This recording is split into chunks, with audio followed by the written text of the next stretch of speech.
Don't touch that dial. You're tuned in to the Dread Podcast Network.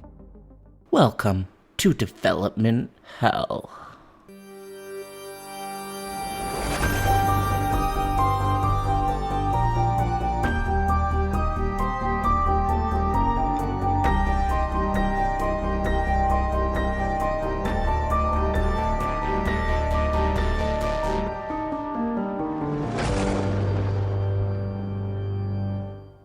For every horror movie that hits VOD, countless others end up DOA. Development Hell is the podcast dedicated to unearthing these cursed horror productions. We're going to find out what went wrong, and then decide if these titles still stand a shot at the green light. I am your host, Josh Corngut. I am the managing editor of Dread Central. I am also a filmmaker in Toronto, Canada. This podcast is a proud member of the Dread Podcast Network.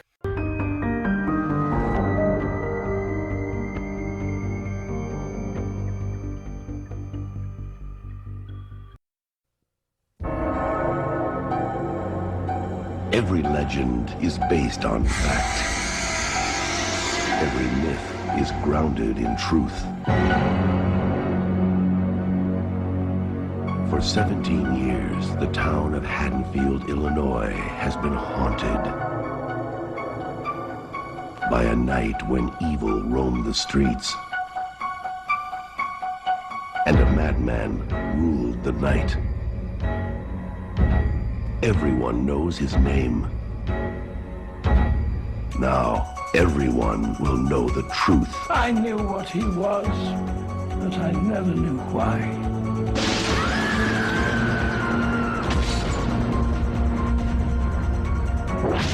Halloween 6, the origin of Michael Myers.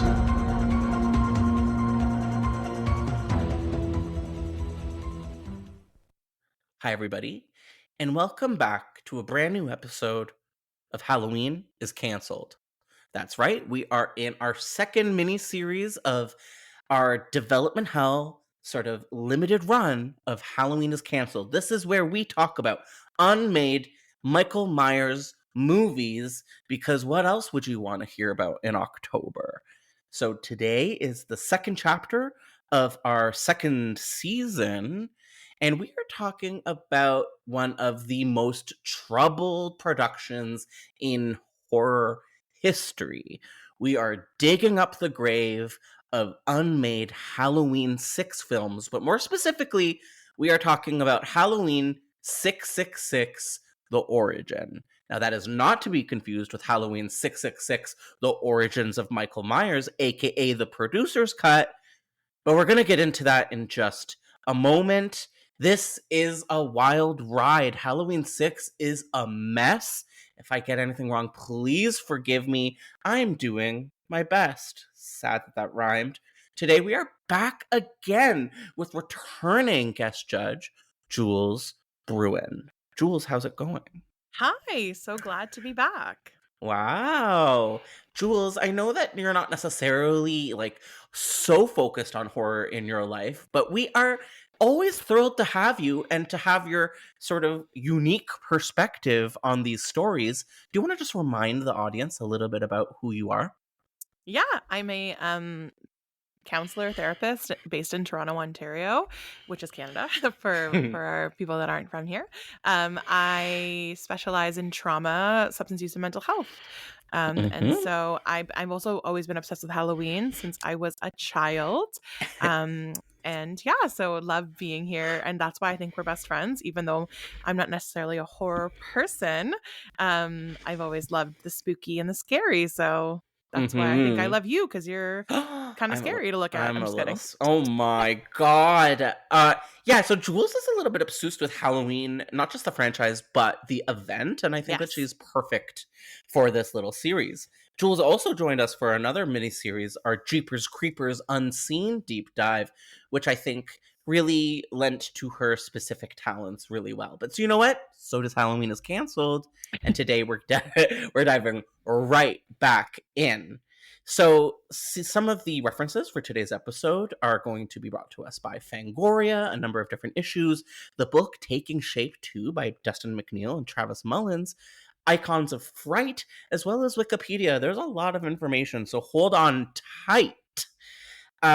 Jules, would it be okay with you if I gave just a little bit of a seminar on the original Halloween 6, The Curse of Michael Myers? Yes, please.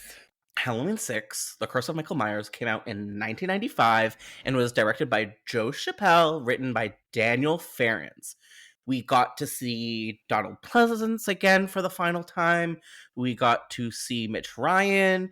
Paul Rudd appears for the first time in a film, I believe, in this movie, which is wild. What a babe. And you know what? While the script is iffy-wiffy sometimes, he's committed. But we'll get into that. We'll get into it, Jules. Calm down. Yeah, so this is the 6th movie in the Halloween franchise. Ironically, or not, I guess, set 6 years after the 5th film. And the plot for this one gets a little esoteric, I guess. So it depicts the sister, I believe, of Laurie Strode. Kara Strode, I believe her name is. And she is living in Haddonfield. Her family, I believe, are living in the Myers house, even though they are the Strodes. Okay. Yeah. Do it. You know what? Do it. It was shot in Salt Lake City back in 1994. And as I mentioned a couple of times, this son of a bitch had a lot of issues in its production development processes. And I'm excited to dig those up. I believe this is the first of the Halloween films distributed by Miramax and Dimension Films. Unfortunately, that does mean the Weinsteins, who were awful for so many reasons, including how they treated some of our favorite horror franchises. This little movie was made for a budget of $5 million. I believe it domestically made about $15 million, which is good because the 5th film was a bit of a dud for the box office, and this needed to sort of get back the interest. But there was a lot of hiccups, and right even until the film was getting ready to be released, there was a different title. We had Halloween 666, The Origins of Michael Myers. There was even some trailers floating around that had that title. I think there were promotional artwork floating around with that title. And upon release, it was changed to Halloween, The Curse of Michael Myers. I think there's even some lore that it was recommended to change the name as a joke because of how cursed this production history was. And they actually thought, hey, that's actually a cute title. Let's roll with it. Also, something interesting that I like about this middle trilogy of the Halloween movies. Number 4, you have The Return of Michael Myers. Number 5, you've got The Revenge of Michael Myers. And number 6, The Curse of Michael Myers. This is also, coincidentally, the subtitles to the Pink Panther films in that exact order. So, who knew? Wild. SEO before SEO, I guess. Jules, what is your history with Halloween 6? Had you seen it before I showed it to you recently? No, I actually hadn't. Oh, maybe I had. It was one of these things over. Should we go back to that? No, I love it. I had, but I didn't remember like any of it. Uh-huh. I remember you were like Halloween 6, and I was like, I don't think I've seen it. And then we watched it together, and as scenes were going, I was like, oh fuck, I've definitely seen this. Mm-hmm. The beginning scene, I remember. There were just bits and pieces that I remembered. The ridiculousness things. I think there were parts that were etched in my brain of ridiculousness, and then there are boring parts that I understandably forgot. Yeah, you know, you talk about there are different classics or franchise installments that you have been forced to watch over the years by me, and some that you haven't. Why do you think this is one that maybe you were shown? I think it is so ridiculous that I think, it makes sense that it would be shown. I also think it's scary. It's kind of like there are some like gross and creepy and spooky parts that kind of make it a fun Halloween movie, like in the Halloween, not Halloween the franchise movie, more like Halloween time movie. Yes. It's sort of like a fun watch. It's definitely like a fun with a beer or fun Yeah. with a joint or whatever you partake in. Mhm. It feels like that kind of movie. It's kind of a party movie. So Totally. it makes a lot of sense to me that, you know, as teenagers or early 20s, you might have been like, hey, this will be a fun kind of thing. We can kind of, you don't need to pay attention, even though there's like a shit ton of exposition, you don't necessarily need to pay attention through the whole thing. Yeah, I mean, you either have to really pay attention or you can just sort of allow it to wash over you. Exactly. And I Exactly. think that's the way that it should go. Though, I mean, there were many times when me and you were like, wait, what did we miss? There was like a sentence that obviously was incredibly important. We'd have to rewind because it was like that sentence. There was so much information in that little sentence. Yeah. Mm-hmm. And it's funny because I've seen this movie countless times and I'm still a little bit like, he's whose brother? What? How What is he related? Yeah. Yeah. It's the cult. What? Mhm. I actually believe, but this was the very first Halloween movie I ever rented as a little child. So cute. Yeah, Also maybe. scary. Like that's a pretty Well, scary one. it's a scary one, and honestly, we turned it off. So we got to the opening kill where Jamie is murdered really horrifically in a barn by Michael Myers, and my dad was like, not to these movies. And so we actually put off the Halloween movie series for a really long time because we thought, me and my dad were like, this is the tone. It was like getting chopped up in a barn tone. And of course, that's as far from the That original film as you can get. that kill is so bizarre because it's so not the tone. Like Mhm. it's so shockingly gruesome. Again, I like it, but it was like so not the tone. I mean, even later kills, it's him stabbing and then blood on him instead of actually seeing the stab, right? Like Yeah. it doesn't feel Halloweenish. It feels way more Friday the 13th or, you know, something like that. Like it's interesting how they are like, we're gonna start you off with a bang. Yeah. You know, like this, they're trying to tell us, I think, this movie's a little different. Oh, for sure. And even last week when we were digging into Halloween 2, we're starting even then to see the Jacification of Michael Myers, and here we have it on full force. Absolutely. It's crazy how this came out months before Scream, same company. Wow. Although it feels so much older. Would you agree? I thought it was like I remember you telling me that as we were watching the movie, I was shocked because I really thought Scream was much older. I'm sorry, much newer. Much newer. I thought this movie was much older. Just the tone, the film, everything about it this feels dated, you know? It feels so 90s. I mean, Scream feels so 90s, but more like recent 90s, more Yeah. sort of our generation. Yeah, totally. Well, Scream is famously ahead of its time. Well, this is kind of, I think, lagging onto an era that was sort of on its way out. I say that with love. I do. I promise.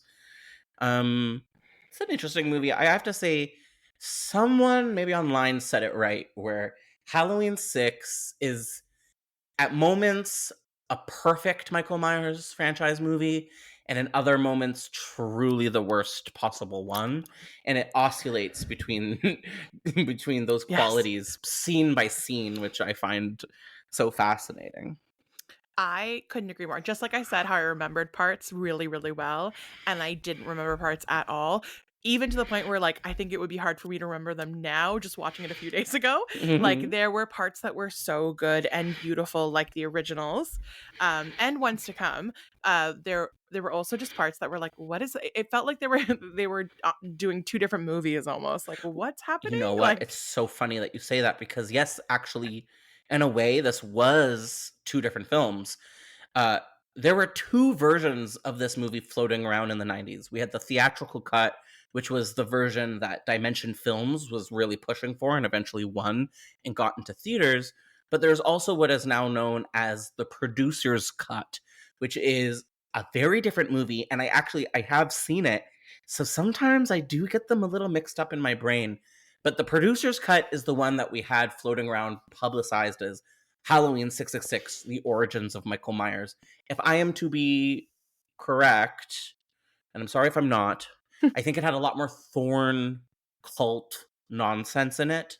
I believe there was sort of more of the wacky cult elements in that film. There are I believe there are a lot of differences between those two cuts, but that's not exactly what we're here to talk about today. Today we're here to talk about the iteration that happened before the producer's cut, which was known as Halloween 666, the origin. And we're going to get into the details for that movie a little later because the entire script is available. So we know exactly what was going on in that. And it's nutsy butsy. But I just kind of want to keep talking about how we felt about Halloween 6, The Curse of Michael Myers. Why don't we go all the way back to the beginning? We were touching base on that opening scare, and I want to give us a little context for that in case anyone's sort of not in the loop. This franchise, like every other incredible horror franchise, has what I call a middle trilogy, which for this series was Halloween 4, 5, and 6. And in 4, 5, and 6, our lead heroine is not Laurie Strode, it's actually Jamie Lloyd. And Jamie Lloyd was played by Danielle Harris as a young child who is related to Michael Myers, and Michael Myers is sort of focused on her. Come Halloween 6, which was a good few years after the release of Halloween 5, we only have Jamie, I believe, for this opening scene. Different scripts use her in different amounts, but for what we got in theaters, we have this one opening sequence starring Jamie, played by a different actress this time around, who has a baby, and she's on the run from the Cult of Thorn, who are after her and her baby, and Michael Myers ultimately hunts her down in a pretty intense and lengthy opening sequence. How would you describe this kill, Jules? Yeah, it's gruesome. It kind of reminded me of I guess because it was in a barn and all that stuff of the Leslie Vernon story. Yes, Behind the Mask. Behind the Mask. It kind of gave me a Behind the Mask feel, which is, I'm sorry about that, a movie I really love. It's probably one of my favorite horror movies of all time. But it gave me that vibe again of that kind of grotesque farm, equipment, and how visceral and how bloody, it was. And it was like, it's scary even now, It's even bad, as an adult who's seen a million horror movies. Like, it was like, ooh, yeah. Ooh, when he turns it on, like, fuck. I know.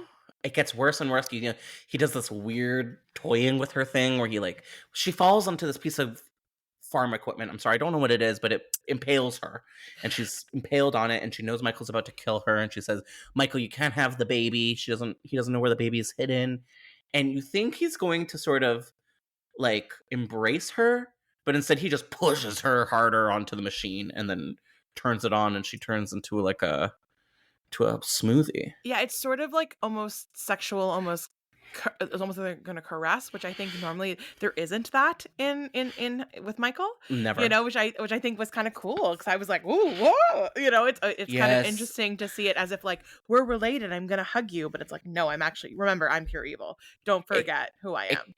Totally. It kind of reminds me actually of the ending of Halloween H2O, where he reaches out for Laurie Strode, and you think she's going to reach back, but instead she decapitates him. That's right. Absolutely. That's also silly, because I don't see Michael Myers as I don't see him going through the complex vibes of toying with someone like that. Would I be interested in a movie where he like made out with some? I mean, I'm interested. Do I think it'd be good? No, but I'll watch it. Oh yeah, it's there. Yeah, it's there. It's gotta be there. So okay, doke. What about our new heroine this time around, in Kara Strode? What was she like to you? I hate to be a negative Nancy. Just I would say the acting in this movie was pretty lacking.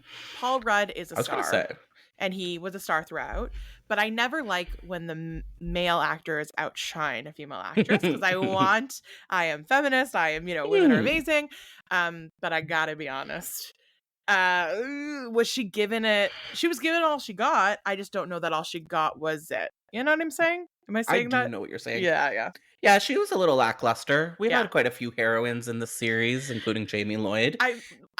Jamie Lee Curtis being the original heroine, like, that is some shoes, honey. Yeah, it's shoes. It's shoes, and instead we have booze. No, that was bad. But Please keep that in. Please keep that in the edit. I It was will. so bad. I promise I will. I promise I will. I love you. Kara Strode. No, honey. I kind of like the Strode family. Not that they're likable. They're just so archetypal and kind of realistic in ways that like made it fun to watch them die. I mean, they were all so like, I think in horror movies, especially 80s, 90s, they were so like kind of almost quote unquote deserving to die, which of course, as a real person, I don't believe in that. But they would make these characters that like you almost wanted to die. I mean, there was a real time in slasher movies when we were almost rooting for the killer. Of course. And I think there was this in the dad, in the, you know what I mean? In these characters of us like being like, you're a piece of shit. I can't wait for Michael to kill you. You know, we know you're going to die. Great. Which there's fun, and sometimes I think it's a little it's like two-dimensional for me. Yeah, I mean, for sure. There's the moral implications of like who gets to live and who gets to die. There's the famous rules of horror. Yeah. But one of the things that really I remember most from when I eventually did watch this whole thing as a kid was that mom, and that the sequence in the daytime where she gets hunted, stalked, murdered by Michael. One of my favorite in this film. She's on the phone. I forget who's warning her on the phone, if it's Dr. Loomis or someone. And, you know, she's warned, get out of that house. What are you doing in that house? It's his house. He's coming home. And she's the only one that kind of believes. And so she tries to tell the husband. He doesn't care. And it's the middle of the day, and we can see that Michael is in the house behind her doing his like creeping thing, which is really effective, I think, some moments in this movie. And so she sees him broad daylight in the middle of the house, very Halloween franchise vibe. And she goes into the backyard, and she's sort of lost between these white sheets. And eventually she trips, looks up, and Michael gets her with an axe, and we see that spray of blood across the white sheet. There's this Italian horror movie, I think it's called Tenebrae, where we have a scene where someone's arm gets axed off, and their arm, the blood just like paints on the wall, like kind of like a portrait. And it kind of gave me that vibe here. Yeah, that was my favorite death of the whole film. I thought that was the most Halloween-esque for me. And also, so Dr. Loomis actually weirdly shows up in her house and's like, this is his house. Oh, yeah. And then it makes no sense. Like, how did you get a key, buddy? But he has a key. Fucking Dr. Loomis is my king. So you know what? He can do no wrong. Yeah. He has a key to the Strode, to the Myers house. You're right. It's his house too. And she calls her husband and says, is that why we live here? Because you could never sell it. Is that why we're here? Right. That's right. And so she was like yelling at her husband, who's like drinking, who's like, I'm a bad guy. Just in case you didn't know, I'm a shitty guy. He's really trying to fucking sell it. And then, isn't it D'Argento? Or not the wrong word. Oh, yes. The movie you're talking about. Tenebrae? Yeah. I thought it started with an S. The D'Argento film. Yeah, I thought it was. With the blood on the wall? Yeah. How do you know? Because I know horror, honey. Wow. It's Suspiria. No, it's not. Are you sure? Yeah. Okay, I thought it was Suspiria. Okay, well, sorry. I was trying to be cool, and I wasn't. You know what? Let's look it up, because I am fascinated. Tenebrae, 1982. It's also a D'Argento film. Fascinating. I knew what I was talking about. No, you didn't. I mean, I knew it's a D'Argento thing. Okay. I thought it was Suspiria. Well, maybe it happens in Suspiria and I forgot. The painting of the blood on the wall, I thought was okay.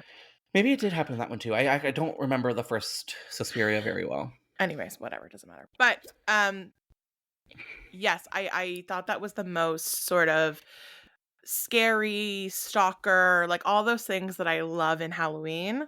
That was that kill, and I was glad that it went to that, because I was like, oh, cool, we're coming back to this.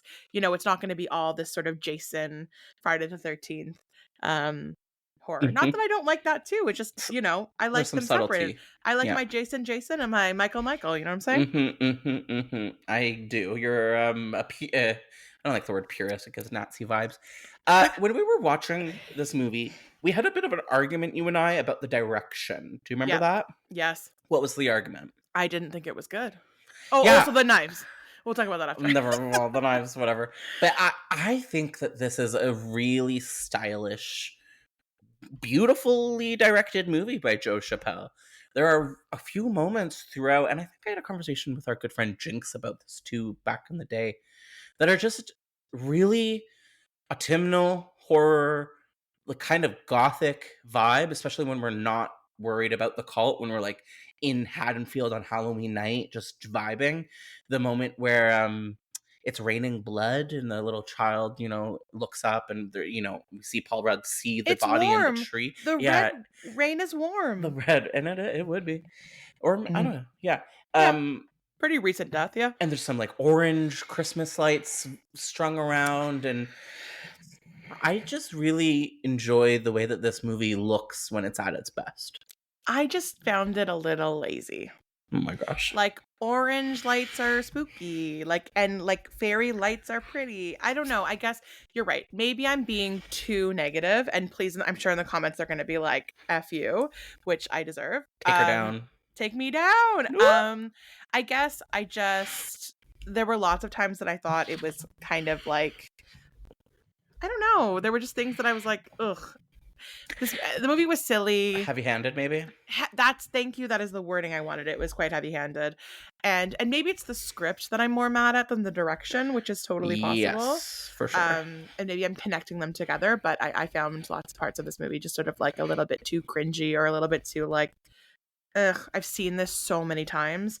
And I want Halloweens to be, if not inventive, super fun and super campy and super over the top.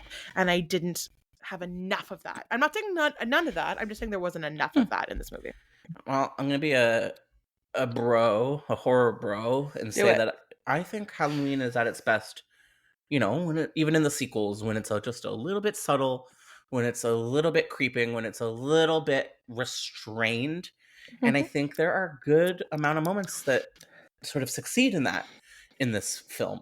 I love this film despite itself. I agree that Halloween is the best when it's restrained, but I don't think almost none of this movie was restrained. So let's do something with it. Like if we're not gonna have that, if we're gonna be like weird cults, weird murder, so much exposition, I love evil. That's literally a doctor was like, evil's the best. That's me paraphrasing. Yeah. Let's go balls to the walls. I don't know. But I also didn't dislike this movie. I don't think I liked it as much as you, though. Mm-hmm. I think I'm not on the fence. I mean, it's fun. I will watch it like a million more times. It's not. I bet. It's one of those movies that I'll watch. But back in the day, remember movies were on television? The good old days when you'd flip around and there'd be a movie. This is the kind of movie that if it was on TV, I would absolutely stop and watch it. Like if I was like, it's Halloween 6, yeah, I'll watch it. That's what it is for me. If someone's like, I haven't seen Halloween 6, I'd be like, oh, you should see it. Let's watch it together. Like it's that kind of movie. But would I say it's like, oh my God, it's fucking groundbreaking, or like, holy shit, you have to watch it? No. Well, yeah. I mean, it is Halloween 6. Something that makes this sequel a little bit of an outlier in the franchise is that it's one of the only films released in the 90s. So I believe the last film, number 5, was released right at the tail end of the 80s. And then there was considerable delays before we got to this one, released mid-90s.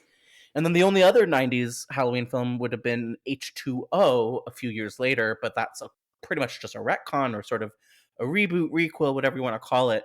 So we're getting full 90s music video aesthetic in this movie, which is kind of the only time we ever see that in Michael Myers movie, with flash cuts and just like flashy, weird aesthetic for non-reasons aesthetic, very 90s music video vibes. And I say that with love. The scene, and sorry to jump around, spoiler alert, when Michael kills the nurses and it's just like strobe lights, it is the most 90s fun baby horror. It's It's a great scene. It's so that's where I was like, oh yeah, this is those memorable moments of like, so the 90s that I love, the horror 90s that I love. Can we start a band called Strode Lights? Oh, you should Oh. be. That's a drag name right there. I feel like it's more of a band name. Yeah, I guess so. I guess I'm just really bad at music. Yeah. So I kind of think that's where my feelings kind of get wrapped up with this movie. What are your final thoughts on Halloween 6? It's fun. It's really fun. I feel like I'm sounding more negative than I really am towards it. It's super fun. It's silly. I think I have such a like soft spot and love for like the first two Halloween, and then Halloween, the Halloween Kills. Mm-hmm. I just have such a soft spot, and so this one's a little bit. I also love Halloween show. Okay, I love a lot of them. It just for me, I guess, isn't in the top 5 or whatever. That doesn't mean it's not great. It's still great and fun.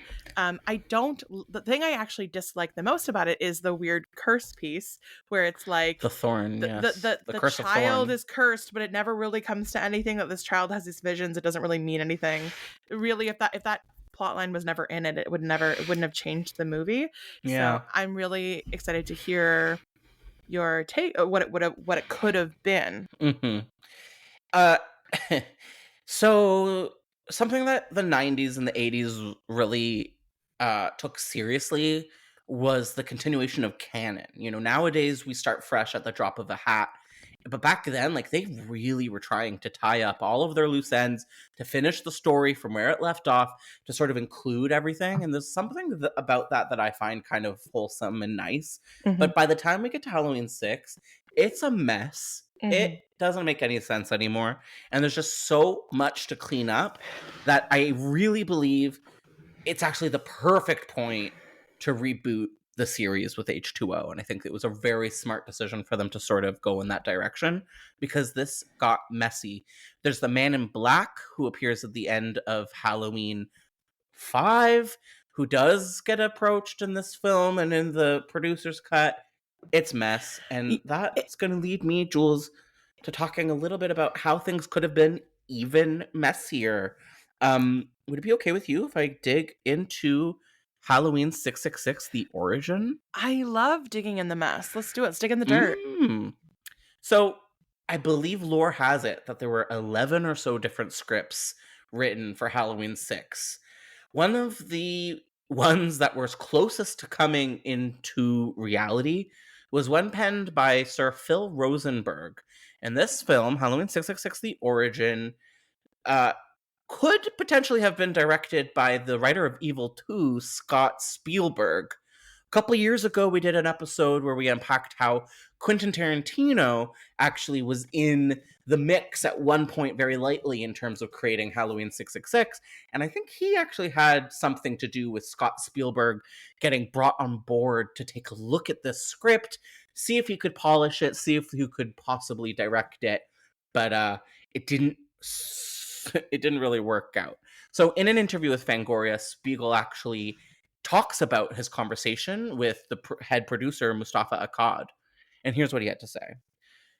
Mustafa was pretty cool. He had some reservations about me, but finally he said, okay, well, maybe we'll use you to do a polish on the script that we're considering, and then maybe we'll let you direct it. When I read the screenplay, I said, ooh boy. It reminded me of a Friday the 13th movie and presented Michael Myers as a homeless person. It was really unfocused. It was corny. And I didn't understand this homeless element and what was it all about. And we're about to dig into it. So I think you're aware that this script is floating around in the ether. And I can't confirm or deny that I've read it, but let's just say I know the details of it quite intimately, and I'd like to share them with you, Jules. Can I quickly, before you share this amazing detail, say it makes me think of Halloween Ends, how Michael's weirdly living in a sewer drain around Haddonfield. Yep. Like, I guess they came back to this homeless idea. They really did. That's honestly, funny. Jules, they really did. And this homeless thing floated around a number of different drafts, including one that Quentin Tarantino was To be on. honest, I don't find it offensive. I do find it offensive from my line of work, but we're not going to get into that. Oh, That's we not will get into important. that Okay. in just a little bit. I'd love to And hear it. Please tell me. so here's what this film is kind of about. So uh, the head character, the sort of new heroine, was this Chicago TV news reporter and her team. And they were going to Haddonfield to sort of report on how the town was unbanning Halloween for the first time in years after the events of Halloween 5. And there was this massacre, Halloween 4 and 5, and the Halloween had just been banned in Haddonfield. And now it was time for it to sort of, come back and people stop being scared of their past and young people get to celebrate once again. So the main character, her name is Dana. She's a reporter from some channel 6 or something, and she begins her sort of pilgrimage to Haddonfield with her team. And so while this is all happening, we sort of also get a sense of what's going on with Michael Myers. And yeah, he is homeless and sort of at a shelter, and he's kind of like not living his best life. On top of all this, we have another main character who actually does appear in our version of Halloween 6, Tommy Doyle. So Tommy Doyle is one of the factors in the script that actually really follows through up until the curse of Michael Myers. And he's the same kind of guy. He lives in the attic of a boarding house, which I believe was the Doyle house. And he's obsessed with Michael Myers, and he's obsessed with virtual reality and like this weird like programs where he can sort of like psychically travel in time, and it's wild. And of course I can see why people hated it at the time, but now it's just like the campiest thing, and I'm a little bit obsessed with how we're using virtual reality to get into the origins of the boogeyman. What do you think about, the 90s and how they were approaching technology and virtual reality? There is nothing I love more than tech in old movies. And I'm sure it's going to be just as funny like 10 years from now watching our tech in movies. But watching 90s tech anything, like what they thought tech was going to be, or even what they thought tech was, like it's just so silly, campy, ridiculous. I think that would have actually been fucking hilarious. Yeah, it would have been funny. Would it have been ridiculous? Yes. It already makes no sense when you're trying to explain it. I do like the idea, and I liked this about Halloween 6, the one that we got, the obsession with Michael, because I do think, again, coming from a trauma perspective, that could be a trauma response, is sort of becoming then obsessed with the situation, being obsessed with the murder, being obsessed with him, knowing he was still alive. So I kind of like the idea that Tommy Doyle would then sort of want to create this sort of safe version, aka a virtual reality version, where you kind of get to interact or understand him better. But do I think it would have read amazingly? No. Yeah, it's very strange. And, he's sort of this adult protagonist alongside Dana. And yeah, he's like digging into Michael's sort of origins, or pagan origins, and the pagan origins of Halloween online. And it's wacky tobacky, and I'll get into a little bit more of that down the line. Okay, so we have Dana, this new heroine, and something that's weird that's starting with her right away is that even though she has no connection at all to Michael, she is having these dreams about him, and she's having these dreams of Michael Myers, but they're also about these like old-timey Druid ceremonies, and it's like, what is going on, baby? Actually, we saw this also happening in Halloween, Rob Zombie's Halloween 2, these like idea of, our protagonist dreaming psychically of Michael Myers. So it's so funny how some of these ideas kind of continue down the line. Yeah. So maybe you're asking yourself, Jules, we're hearing about Tommy, we've got Dana, where's Dr. Loomis in the whole mix? I always ask, where's Dr. Loomis? Where is Dr. Loomis? I have to know. Yeah, so in this script, he's like, I think one of the worst things about the script is how it just like kind of fucks off with Loomis. Loomis is really unimportant. I probably can count on one hand how many pages he even appears in the script.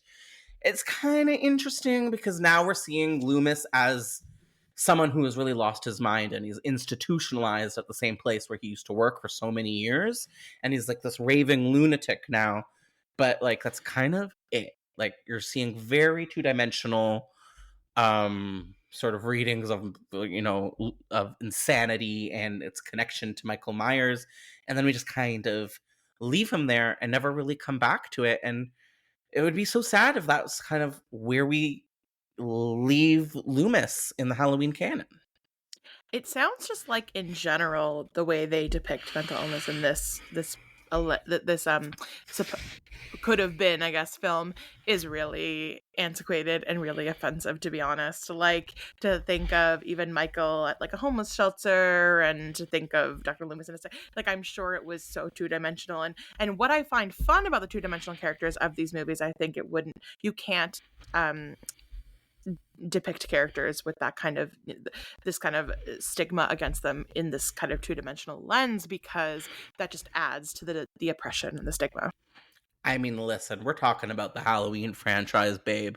We're talking about the darkest eyes, the blackest eyes, the devil's eyes. And that's why I'm saying don't bring in things that you can't bring in. You know what I mean? Like, let's leave this as let's leave it where it is. I don't need you to sort of try to I feel that way too about all this sort of, they're always trying to do these like supernatural, it's like, stop. We don't need this. We don't need this extra layers when this can just be fun and just be. Well, something that I always like talking to you about because of your, profession and your knowledge Pedigree. is and your pedigree is the concept of evil. Do you want to talk a little bit about that? Yeah, I mean, I don't believe in it as a concept. I don't believe it's a real thing. I think people can do really evil acts. I think trauma can cause evil behaviors, but I don't believe anybody is the sum of their actions. So don't come at me. Of course, I think people have, again, this isn't me saying that people haven't done really horrible, atrocious things, and I'm not forgiving or excusing or any of that. I just I also think I think nothing is black and white. I think there is gray in all situations. Except for Michael Myers. That's pretty black. I mean, that's pretty black. Black eyes, devil's eyes. He's the darkest eyes. I mean, but again, I think that's why I kind of like that he isn't a human, right? Just like Freddy isn't a human anymore. Freddy was. Same with Jason isn't a human anymore. Like, there are these characters that are like, but also like I've had to let go a little bit. And I think this has always been an ongoing thing for us, is I used to really need things to make total sense in my world with horror movies. And I'm slowly starting to let go because you can't. Then I'm just not having fun anymore. I'm not enjoying it, and I'm ruining it for everyone around me. I mean, my take on It Follows really pissed everybody off. So, I have to let go a little bit, but in the real world, I absolutely don't believe in evil. I think trauma begets trauma, violence begets violence, that kind of thing. So, yeah. Well, to take a little bit of a pivot, let's get back. Let's be a little more fun here, yeah. Well, literally, because we're jumping back into this idea of VR in the script of Halloween 666, The Origin. You're seeing the cult stuff here sort of created in a game, and it's so weird. I think there's even a point where we see Jamie Lloyd like caged in a cage made of like human limbs, and like it's just like weird shit that like doesn't make a lot of sense, but I think was sort of fascination in the late 90s. Like, people wanted to explore the idea of virtual reality in a way that we now know never came to fruition. Do you want to hear an interesting mental health fact? Yeah. So different kinds of psychosis change throughout the years, and around the 90s, all of a sudden, a really, really common psychosis was microchips. Microchips being put in our brain, microchips being put in our body, and the government controlling us through AI and technology. So Oh, that started to happen. It was never a thing before because that was never even existent. And so what happens is, as our society changes, psychosis will change with it. The wow. new kinds of psychosis. So like a new one again that's coming around. A lot of alien stuff is happening now, or like people being lizards. These kind of things that like were never a common thing people would see when they had psychosis is now a new one. So AI was this huge boom and pop that didn't just affect us in things like TV, but actually affected people that were struggling. That's fascinating, Jules. Mm-hmm. Kind of scary, though. Yeah, I mean, it's deeply sad, but it makes a lot of sense, right? Like, it was so prevalent everywhere. So it makes a lot of sense that it would then be part of this, like, really scary part of people's lives. And also, like, who's to say this isn't the simulation, actually? We are in the Matrix. I am Morpheus. Take the blue pill? I forget which one it I is. couldn't tell you, but there is that episode of Black Mirror, San Junipero. Oh, And it's just it's a I'm little a more bad lesbian. gay. I've never seen it. It's not my thing. Yeah, me neither. Okay, so we covered Michael Myers being homeless, living in a shelter, kind of like being poo-poo Mimi, not really knowing what to do with his life, maybe needing a little bit of a change. And he gets that change in a kind of an interesting reference to A Clockwork Orange, where we have these three sort of unfriendly characters that beat him up. And in response, he sort of gets his groove back and kills them. And that's sort of where he gets, the energy starts to climb back from there, which is interesting. There was a similar unmade Nightmare on Elm Street movie where Freddy lost all his powers. Unmade Nightmare on Elm Street movie where Freddy loses his powers and kids from town go into their dreams purposefully to beat him up. I heard that episode you did. Yeah. And then he gets one of them and slowly but surely is able to gain his power back. And that kind of reminds me of Michael's powers in this moment as well. This again reminds me of Halloween Ends, where he didn't have the powers. He made this weird kid go do all the killings because he wasn't there yet. He was trying to like build up his killing power. Like, it really feels like they kind of siphoned, which makes sense because Halloween Ends sucked, in my opinion. It feels like some things were siphoned from this, or am I just seeing... No, I always wonder if they like, if the studios and production houses have these Bibles of like different stories and plots and scripts that they purchased over the years, and they're floating around, cherry pick from the past. Mm-hmm. Or it could be coincidental because like The Simpsons, once you do it long enough, everything is possible. So. It's very true. Yeah, totally. Something I forgot to mention is that with these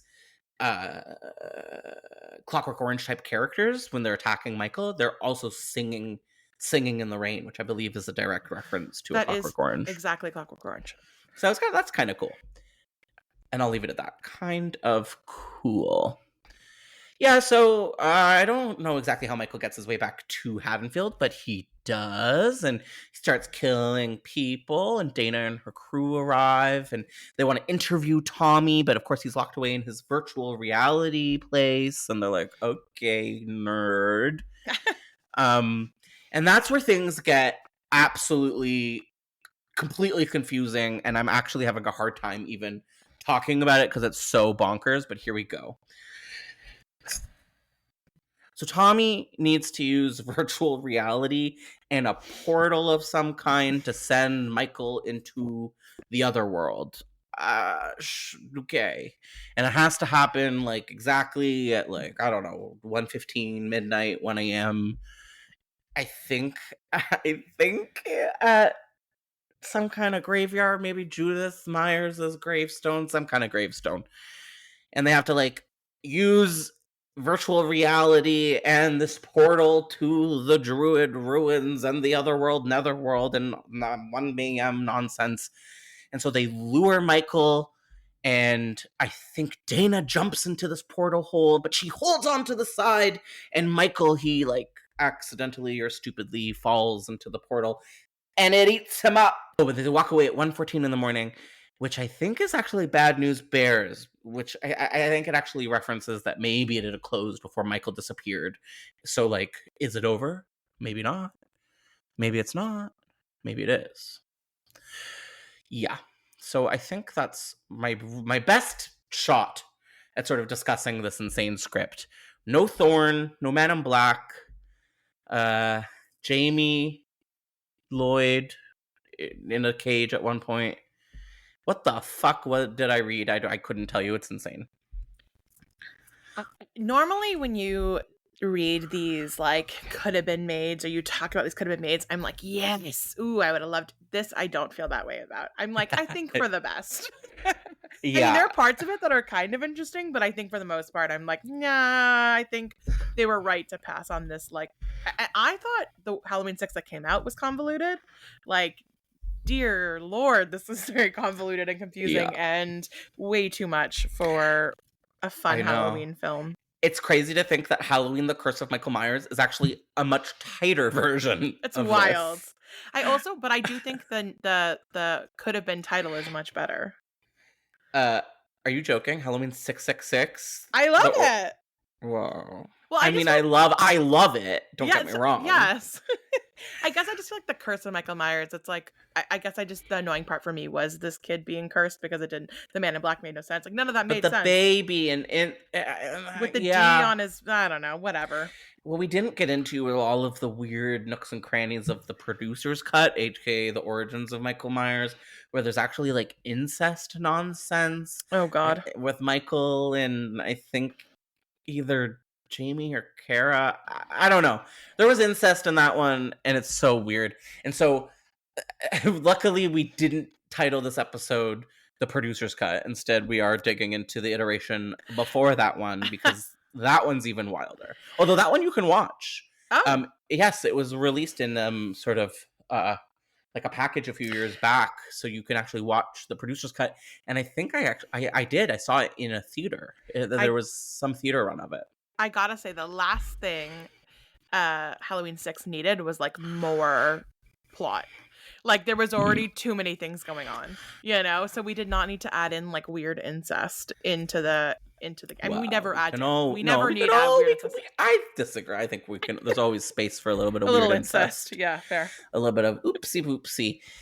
Okay, I'm exhausted emotionally from that. So I want to take us into our conclusion territory, if that's okay with you. Please. So we saw what, the alternative to this. Would we have wanted this insane version? No. Just no. No. I'm sorry. No, it sounds too much. Do I love a virtual reality horror? Like, maybe, but this isn't the one that we needed. This isn't the one that needed to happen. I'm good. I don't think so. I agree. Was this the right moment to reboot with Halloween H2O? Yeah, Halloween H2O to me is such a classic. Maybe it's also a generational thing. Maybe it sort of feels a little bit like my Halloween, like our generation's Halloween. And I don't know, again, that could be a age thing, but so I love Halloween H2O. Josh Hartnett, what a babe.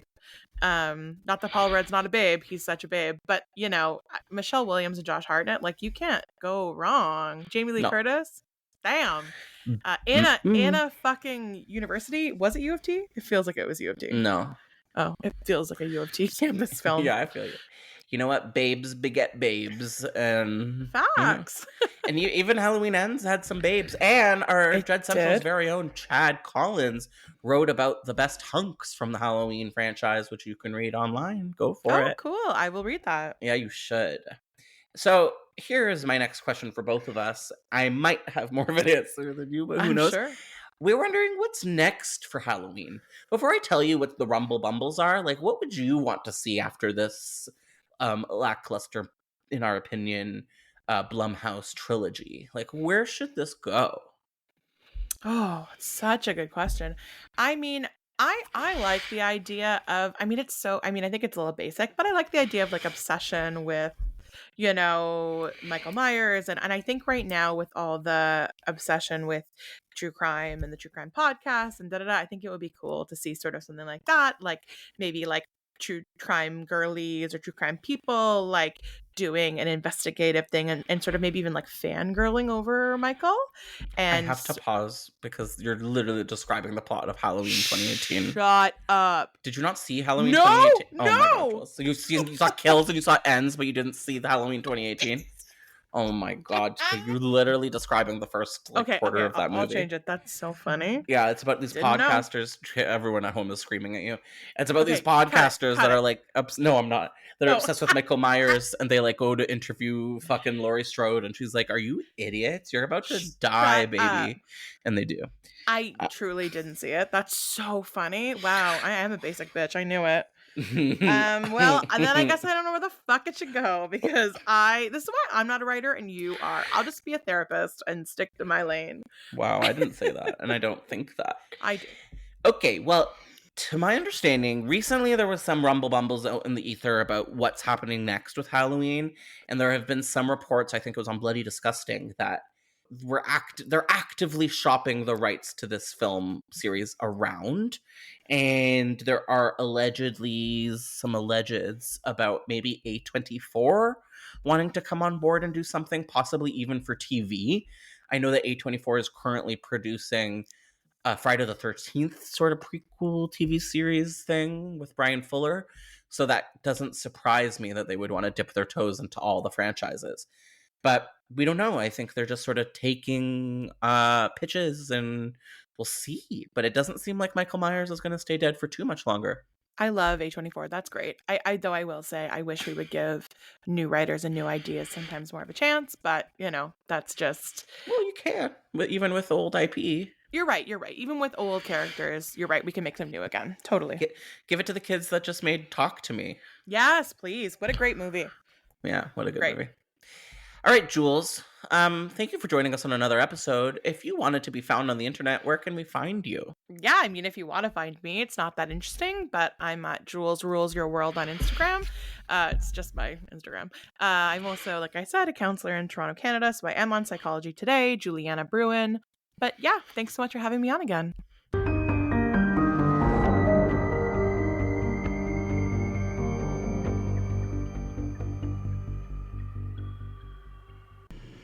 Thank you so much for listening to Development Hell. If you enjoy this podcast, then please do us a major favor of leaving us 5 stars and writing a positive review. It really makes all the difference in the world. We'll see you next week with a brand new episode of Development Hell.